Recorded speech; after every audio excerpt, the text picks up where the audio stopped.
Halo semuanya, jumpa kembali dengan saya di channel Gudang IT. Oke, di video kali ini saya akan coba bagikan tutorial bagaimana cara mengunci layar utama ataupun layar depan HP Samsung ya. Sebelum lanjut ke tutorialnya, teman-teman juga bisa tonton video saya lainnya, yaitu tutorial bagaimana cara menonaktifkan penggunaan ulang konten TikTok. Dan untuk videonya, kalian bisa tonton klik di pojok kanan atas ini. Oke, sekarang kita langsung aja masuk ke tutorialnya. Jadi untuk mengunci item ataupun aplikasi di layar depan atau layar utama pada HP Samsung, caranya cukup mudah ya.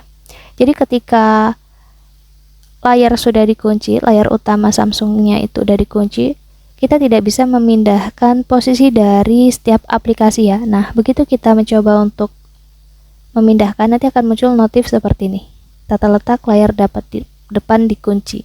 Nah, artinya memang dikunci. Nah, bagaimana cara untuk mengunci layar depan seperti itu? Caranya cukup mudah. Jadi langkah pertama, di sini kalian buka aja menu setting atau pengaturan.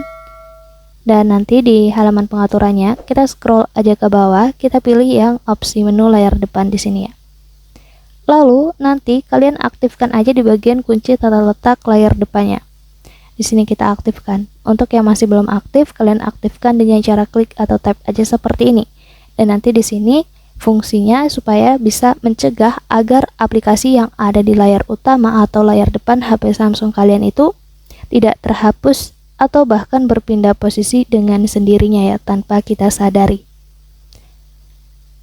Mungkin cukup untuk tutorialnya. Jangan lupa di like, komen, dan juga di share video ini sebanyak-banyaknya. Terima kasih.